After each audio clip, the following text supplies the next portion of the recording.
Շատ խոսվում է թոշակների եւ թոշակառուների մասին։ Հարգելի գործընկերներ, 2025 թվականի հունվարի 1-ից թոշակառուների եւ հաշմանդամության թոշակ ստացողները, եկեք պայմանական, որ շատ երկար տերմինաբանություն չօգտագործեմ, թոշակները ավելանում են։ Պարզապես մենք, այո, նաև հասկանում եք, կառավարելը եւ կառավարումը ունի նրբություններ եւ մենք էլ սովորում ենք ավելի արդյունավետ կառավարել։ Մենք ինչ ենք ասում ենք, լավ, թոշակառուների թոշակ ամսական 11,000 դրամով 11,000 դրամով կամ 10,400 դրամով ավելացնենք, ինչ անելու թոշակառուն։ Այդ գումարը ինչ անելու, ինչի վրա ծախսելու։ Մեր հետազոտությունը ցույց է տալիս, խոսքես դեպքում 65+ տարեկան թոշակառուների մասին է։ Մեր հետազոտությունը ցույց է տալիս, որ մարդկանց առաջնային ծախսը առողջապահությունն է։ Հիմա հետևաբար ինչի մենք մարդկանց տանք այդ փողը, որ ինքը չիմանա, թե ինչպես այդ փողը արդյունավետ օգտագործի իր առողջապահության վրա։ Գնա դեղատուն այլ բան գնի, քան պետքա գնի, գնա ստանա այն բուժծառայությունը, քան պետքա ստանա։ Մենք այդ 10,000 դրամը դնում ենք առողջապահության ապահովագրության մեջ, ստեղծում ենք համակարգ, որտեղ ինքը ստանալու է մեծ հավանականության, ոչ թե 10,000, այլ գուցե 20, գուցե 30, գուցե 40, գուցե 50,000, գուցե 100,000, գուցե 500,000 դրամի ծառայություն։ Եվ եթե այս ծառայությունների թվերը գումարենք իրար, մենք երբ որ ուզում ենք հաշվել, թե Հայաստանում թոշակառուների բանը թոշակը այդ առումով ծախսը ինչքան է, մենք տարվա կտրվածքով այդ առողջապահական մատուցված փաստացի ծառայությունների գինը պետքա տարածենք այդ ամեն ինչի վրա, պետպատվերի վրա ավելացած է։ Որովհետև շատ է գնում, դուք ես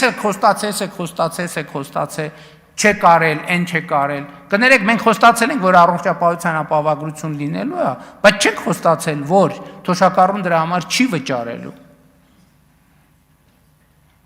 Եվ մենք հիմա այս լուծմանն ենք գնում։ Նույնն էլ թոշակառուների թոշակը ավելանում է նաև անկանխիկ առևտրի պարագայում։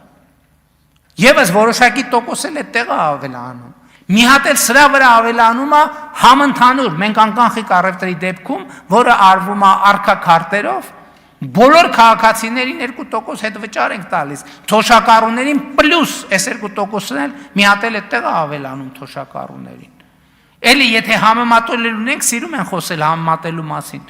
Իսկ նաև մենք էս էլ պետք է հաշվի առնենք, հարգելի գործընկերներ, 2018 թվականի համեմատ թոշակառուների թիվը Հայաստանի Հանրապետությունում աճել է 106,697 մարդով, 19%-ով։ Ընդ որում, ես ուզում եմ, ինչի եմ գոհ նաև մեր աշխատանքից, որտեղ 2018 թվականի հունվարին Հայաստանի Հանրապետությունում թոշակառուների թիվը ավելի է եղել, քան աշխատողների թիվը։ 555,000 թոշակառու ա եղել, 513,000 աշխատող։ Այսօր էլ այս ճեղքը կամ այս հարաբերակցությունը մեզ այսքան էլ չի բավարարում։ Եվ ես առողջապահության ներողություն աշխատանքի եւ սոցիալական հարցերի նախարարը երբ որ նշանակեց, իհարկե նախորդ նախարարի առաջ էլ ես այդ խնդիրը դրել էի։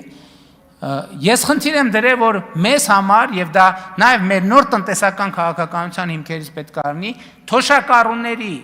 տնտեսական ակտիվացումը պետք է լինի մեր առաջնահերթ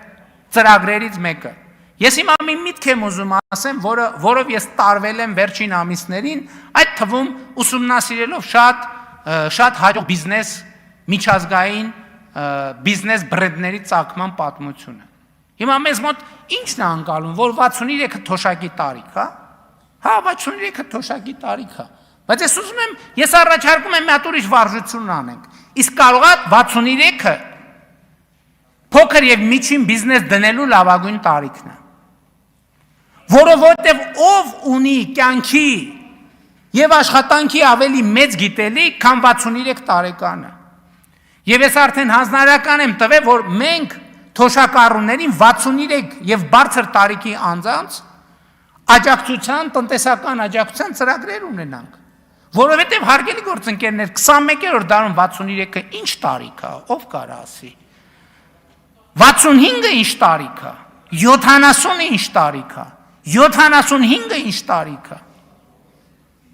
Այսինքն սա մարդու, մենք պետք է այդ բանը, այդ մտածողությունից էլ դուրս գանք, որ թոշակառու վերջ ավարտվեց, ոչ, 63 տարեկանում կյանքը չի ավարտում, 63 տարեկանում կյանքը սկսում է։ Եվ մենք մեր թոշակառուների կամ մեր ավակ սերնդի ասենք, մարդկանց կյանքը փոխելու ռազմավարություն պետք է որդեգրենք, այդ թվում կադաստրի կոմիտեն շատ կարևոր մի նախաձեռնությամբ է հանդես գալիս, հակադարձ հիպոթեկի ծրագիրը, որը շատ կարևոր մի բան է։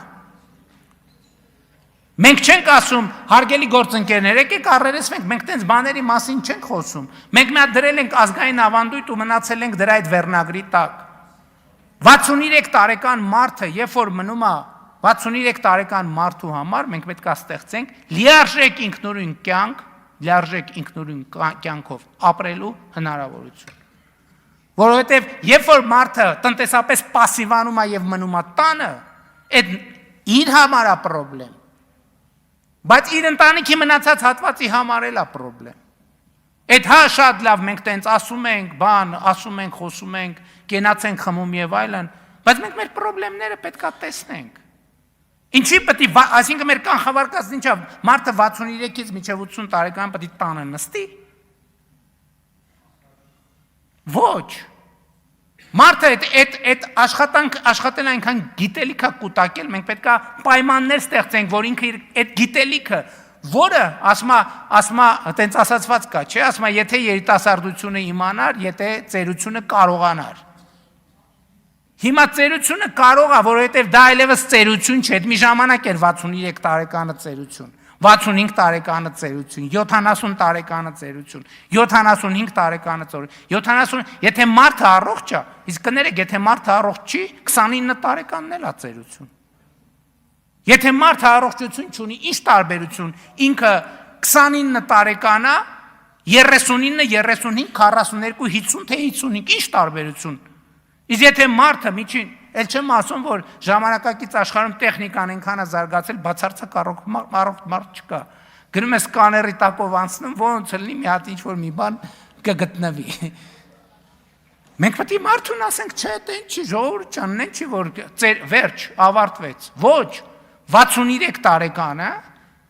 փոքր եւ միջին բիզնես սկսելու լավագույն տարիքն է, որովհետեւ այն գիտելիքի